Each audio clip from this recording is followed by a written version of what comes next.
Hello everybody and welcome back to another video for the day. We're going back in the r/entitled people, so you guys know what to do. Hit the like button, subscribe and all that jazz, and you know what? A Lego. A bad bridesmaid meets an unmovable force, my mother. A conversation with fellow crafters reminded me of this story, so I figured I would share. Some quick background: my baby brother was born terminally ill, and the long hospital stays and expensive meds kicked in around 6 months old. To cope with the huge medical bills, Mom worked some odd jobs over the years, including making custom wedding and bridesmaid gowns. My mom had a few die-hard rules. Number 1, she did all of your measurements. I heard the lecture of vanity fibbing only results in poorly fitting dresses more times than I can count. And number 2, all final fittings must be completed at least 3 weeks before the wedding. That way, if Dewey had an emergency hospital stay, she'd have time to arrange for someone to sit with him while she went home to finish a job. He was nonverbal and needed constant companion. This particular bride wanted all of her bridesmaid in pastel organza dresses. Organza is a gauzy fabric.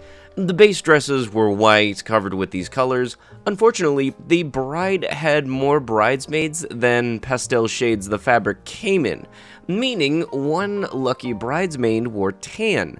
The bride refused to start a fight by assigning colors, so it was first come, first serve. When you came for measurements, you got to pick from the remaining colors. One bridesmaid lived 3 hours away and flat out refused to come to town to be measured. She insisted that telling us she was a size 8 was good enough. Bridal sizes are very different and didn't cleanly convert, so that meant nothing. Mom finally reached the compromise that a local seamstress could measure her and then send in the measurements. 1 month before this wedding, Dewey was admitted to the ICU to be placed on a ventilator. Mom now had to find coverage enough to get 8 dresses finished off in the next 2 or so weeks. She pulled it off thanks to amazing friends, but it was tight. Dad was busy working overtime to pay bills and dealing with us other 2 kids. Well, this bridesmaid, BB for now on, still refused to have a final fitting more than 2 days before the wedding. She didn't want to waste the trip just because my mom was a horrible seamstress who didn't understand proper sizing.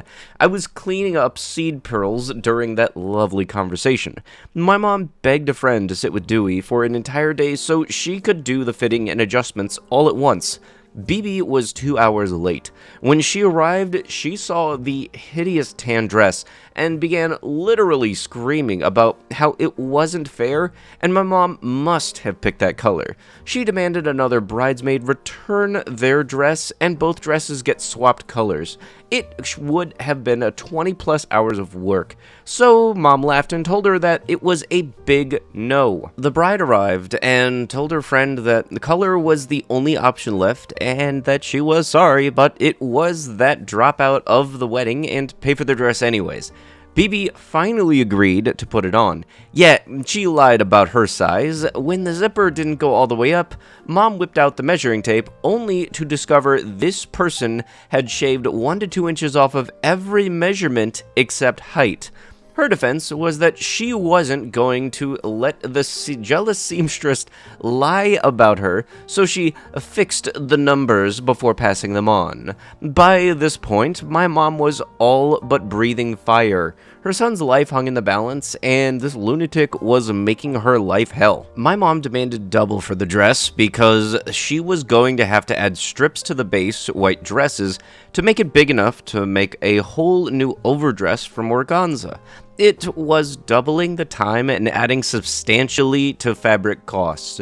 BB fought over it, and my mom finally told her, "Fine, pay me the agreed amount upon and take your dress as is." Now the bride herself was bullying BB into just paying up. She finally agreed to it, and my mom told the bride to get BB out of her house. They could come back in 5 hours to get the dress.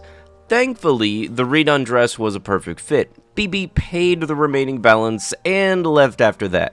The day my brother died, my mom refused to ever make another wedding dress. She has only made one in the 21 years since, as a favor to a friend who spent that ill-fated day with Dewey in the ICU while mom fought with BB. If somebody's there to do a job, whether it be something like measuring your body's measurements for fitting a custom dress, or say they were a doctor, they're not going to judge you very much. They don't really care anything about your actual body itself. They're just there to do a damn job. So I never really understood anybody that lies about things like their weight or their measurements to people that are just there to do a job that just so happens to involve those numbers. And yeah, a person doesn't realize thing is a first come first serve, even though it was blatantly told them that it was in fact a first come first serve, and then gets upset when the only thing that they have is what's left.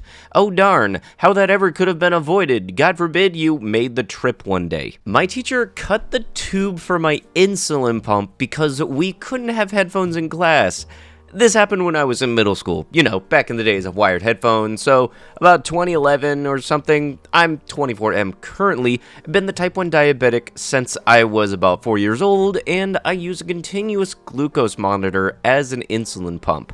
I had an IEP, so all of my teachers were told about it, and that I would need my insulin pump in class, that I might make noise, and might have to pull it out of my pocket and mess with it if I needed insulin, or I might need to drink a juice pouch.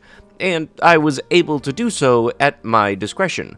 We had one teacher who was a complete hardbutt for no reason. She was notorious for making kids cry during presentations. She even told one girl who wanted to be a doctor to find a cure for cancer because her little sister had childhood cancer, that she would need to actually be smart to do that while chuckling to herself. Let a kid dream, man. We were like 12 years old. As you can imagine, she was also at war with technology. And on a side note, these days I use my phone to check my glucose and give myself an insulin bolus. I can't imagine being a kid today and dealing with a teacher like that when the lines are blurred and your smartphone actually is a life-saving medical device. But anyways, if you are not familiar with insulin pumps, the kind I use has a little tube that connects the pump, which has the insulin, to my body, which needs the insulin. This teacher also liked to be weirdly obtuse about things. Instead of being like other teachers and simply saying something like, "No cell phones in class, put it on my desk," which would allow me to remind them that it is an insulin pump, and they'd usually say something like, "That's alright, my bad." She would instead try to talk abstractly about what she wanted to happen while walking around the room. So this particular day, she kept alluding to students listening to music in class, that you should be careful what you do because she can see it. That us kids thinks we are so sneaky, but the adults know what we are up to. I obviously wasn't listening to music, so I figured she had seen someone with headphones in the room. And the next thing I know, she had snuck up behind me with scissors, and it took me a good moment to realize what actually had happened because I was astonished. I was used to teachers thinking I had a cell phone or getting upset about my pump being out during an exam. But no one had ever touched it before, much less cut my life-sustaining tube. I was actually sitting with my mouth agape, and she turned to me, now that she was in front of the class again, and said something along the lines of, "Mr. Wonderly, care to share what tunes are more important than listening to the class?" I'd at this point put together that she thought I was listening to music, and she thought she cut my headphones wires, and I replied, "Just the sound of my thoughts while I've still got any, since that was my insulin pump." She had to let me go to my locker to get my cell phone to call my mom to bring me a new infusion set.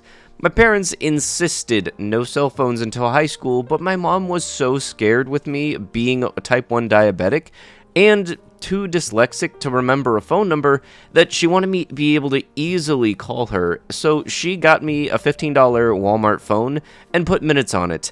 And now I feel old. Then I just waited at the front office for her. She worked from home and drove like a bat out of hell. She was so angry. I don't ever want to see her that angry in my life. It took 10 years off of me, and I wasn't even in trouble. The teacher had apologized to me, and all of the teachers got some more disability accommodation training or something.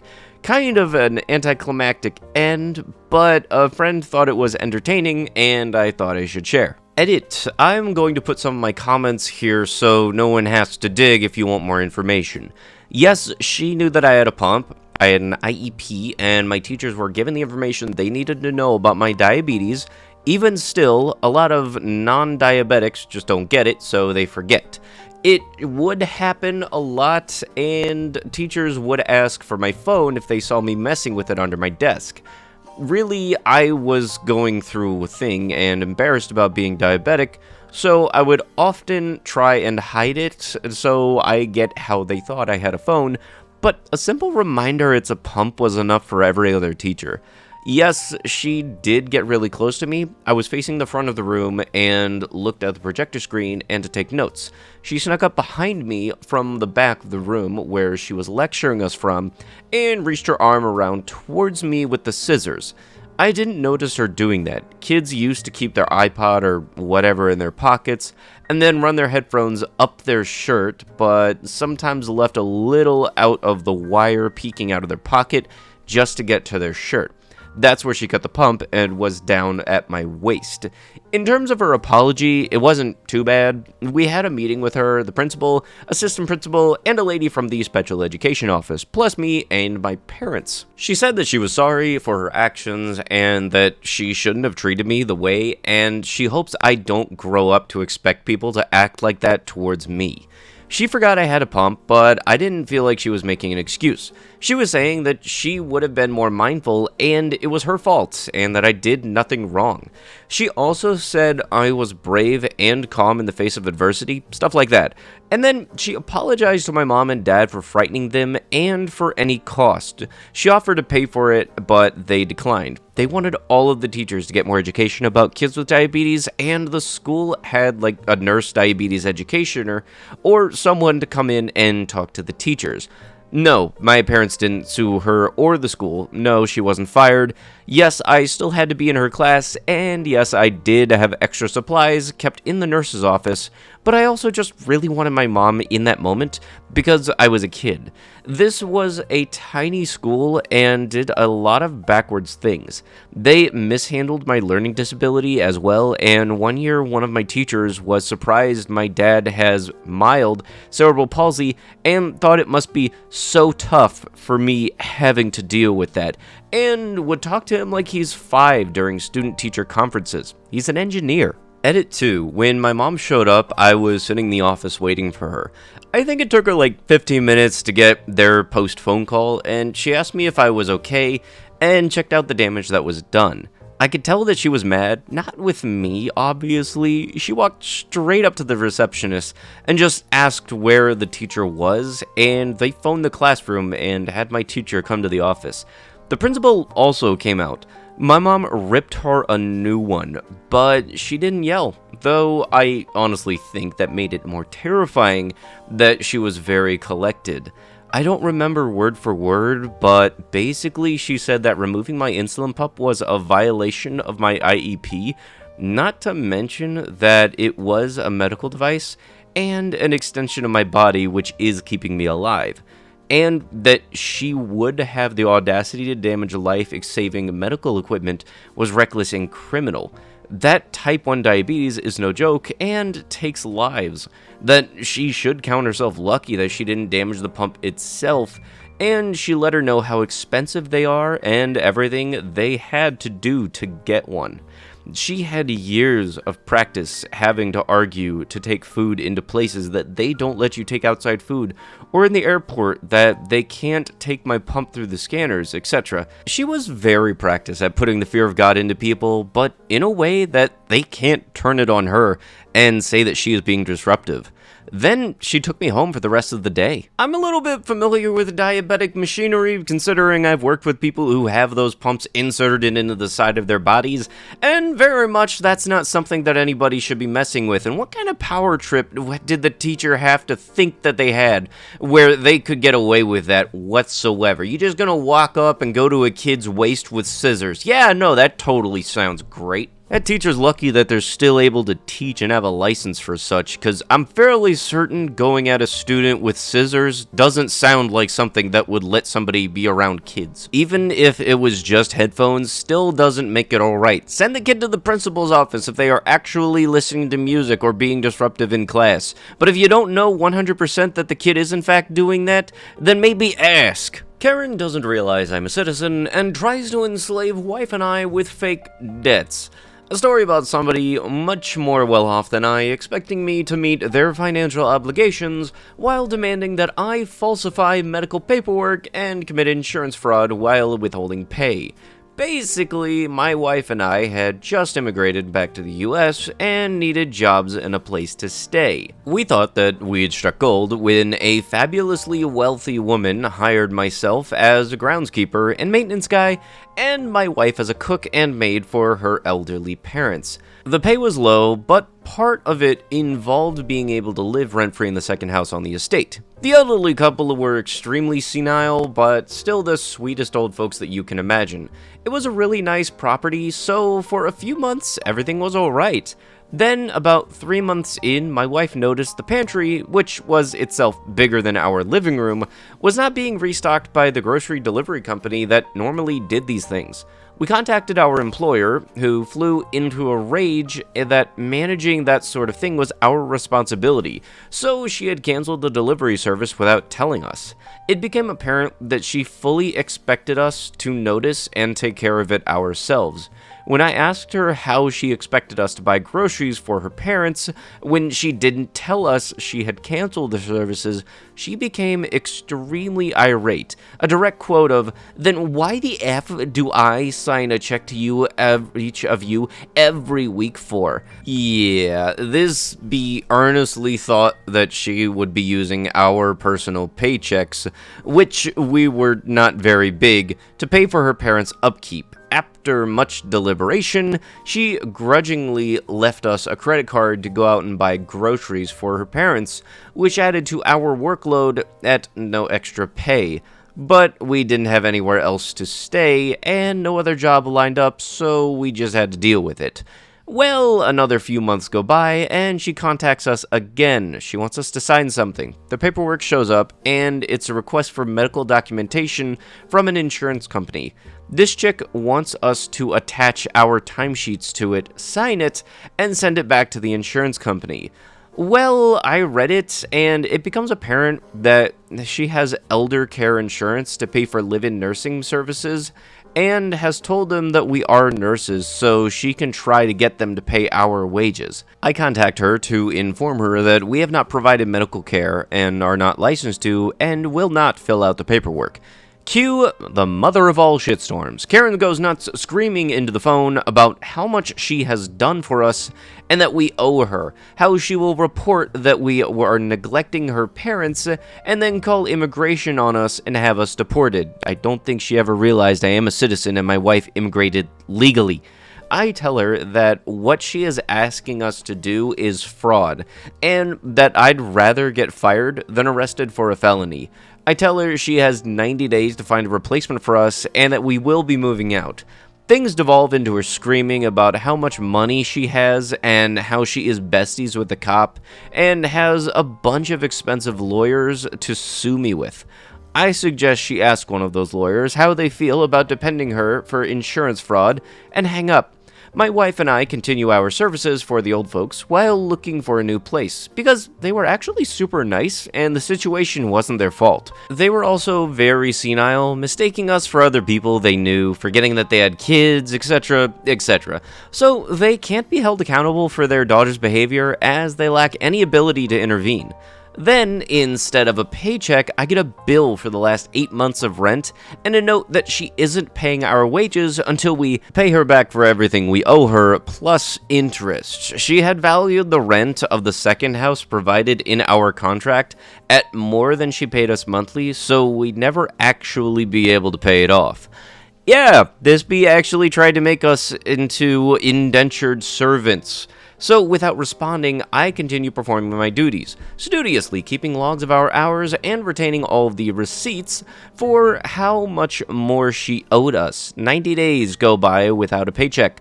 We purchased groceries using a credit card provided, which she added to our debts, and we document everything. About a week before the 90 days, we contact two government agencies. First, the State Department of Labor to report exploitation, and second, Adult Protective Services to inform them that an elderly couple that requires caretaking was going to no longer have caretakers and that their daughter has refused to provide it.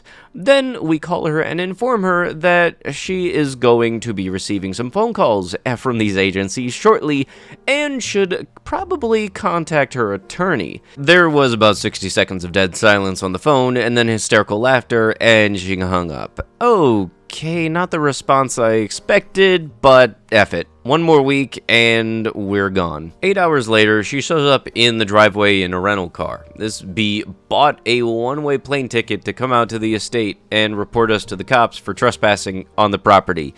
This, of course, doesn't work because we have a tenancy contract, and if she wants us gone, she has to utilize legal eviction processes. She then tries to claim that we are illegal aliens, which a quick glance at our wallets and our IDs by the cops proves false. She is starting to shriek at them about if they know who she is or how expensive her lawyers are. The cops look that unique combination of irritated and amused that cops deal with, some kind of dumb S they aren't allowed to comment on, to get the advice her not to talk to us or attempt to enter or go near the guest house. She moves into their guest house that night and presumably takes over duties. I would go out on the balcony every day for the next week before I left to drink my coffee and smiled as I stared across the big, luxurious lawn to see her standing in the picture window, arms crossed, glaring death at me. To make a long story short, the expensive lawyers she has convinced her to pay back our wages and additional interest for violating state labor laws by withholding them. It turns out trying to enforce actual slavery is still illegal after all.